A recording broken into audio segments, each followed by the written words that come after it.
Hey everyone, this is AJ of Apex Anglers, and today I'm going to be walking you through flying and setting up your brand new SwellPro FD3 for the first time.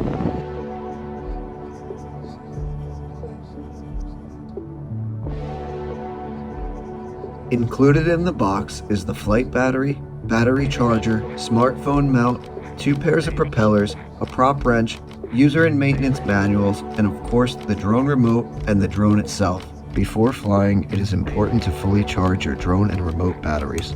When powering on the charger, you will notice the amperage settings. You can adjust amps with the status arrow buttons. Always charge the drone below 4 amps. The lower you set it, the better it will be for the life of the battery. I recommend 2.5 amps.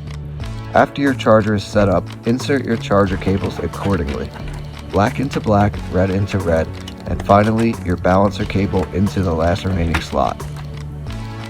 Then plug in the remote USB. Plug your cables into the battery and into the remote as shown. Press enter to begin charging.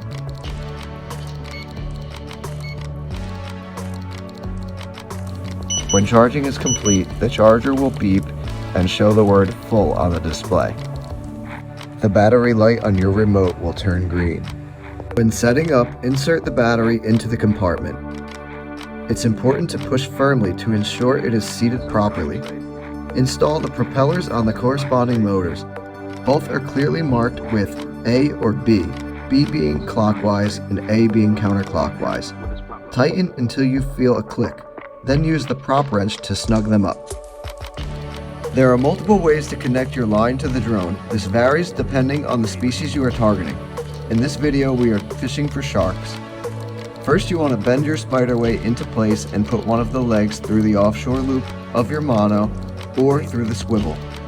Next, open your release using the payload switch on the remote. You should have a short section of about 50-pound mono tied to your swivel as your payload leash with a dropper loop at the end. Attach this to your desired payload slot, put your bait on the hook, and you are ready to fly. First, power on the remote by short tapping and then long pressing the power button. Ensure that all of the switches are in the up position. Adjust the antennas 90 degrees into the position shown. Then, power on the drone by short tapping and then long pressing the power button. The remote and drone will pair automatically. While we wait for the drone to self-calibrate, let's take a look at the drone remote. Across the top of the screen, you'll see multiple symbols. Let's go over what each of these means. Top left, you'll see the flight mode. That's GPS, ATTI, or cruise mode.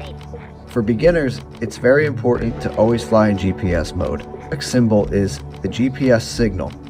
This is how many satellites your drone is receiving. For the most stable flight, it's best to always wait until at least double-digit satellites appear. Next is the battery level of the drone itself. To ensure a safe flight, make sure that the drone has at least 24 volts before takeoff. Next is your image transmission channel. You could seek for a better video feed by pressing the plus and minus signs on the side of your remote screen. Then you have your remote control signal and your battery level of your remote control itself. Always make sure you have at least 2 bars before takeoff. On the bottom left of the screen, you'll see important information such as the distance, height, horizontal speed, vertical speed, roll angle, and pitch angle of the drone. On the bottom center of the screen is your pan angle, and finally on the bottom right is your throttle percentage and the latitude and longitude of your drone. Now that we're ready to fly, stand 3 meters or about 10 feet away from the drone and push both joysticks to the down and inside corners. The left joystick controls the vertical position of the drone. In the simplest terms, up is up, down is down, left turns left, and right turns right. On the right joystick, up is forward, down is backwards, and left and right control the horizontal position. To adjust the position of your camera, use the up and down buttons on the top of your remote.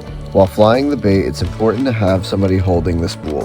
This helps reduce tangles and bird's nests.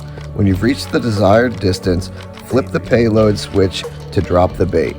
Then flip the return to home switch and the drone will return automatically. After landing your drone, push the joysticks to the down and outward position to lock the propellers. When you're done flying for the day, it is important to rinse your drone thoroughly in fresh water. Be sure that the battery compartment is sealed before getting it wet. Flush out each motor to remove all salt and sand. You can dry the drone with a towel or simply let it air dry. Store the drone in a cool, dry place and review the maintenance and user manuals to ensure that your device serves you for years to come. Thank you for watching, and if you have any questions, feel free to reach out to me directly. Thanks everyone, and happy flying.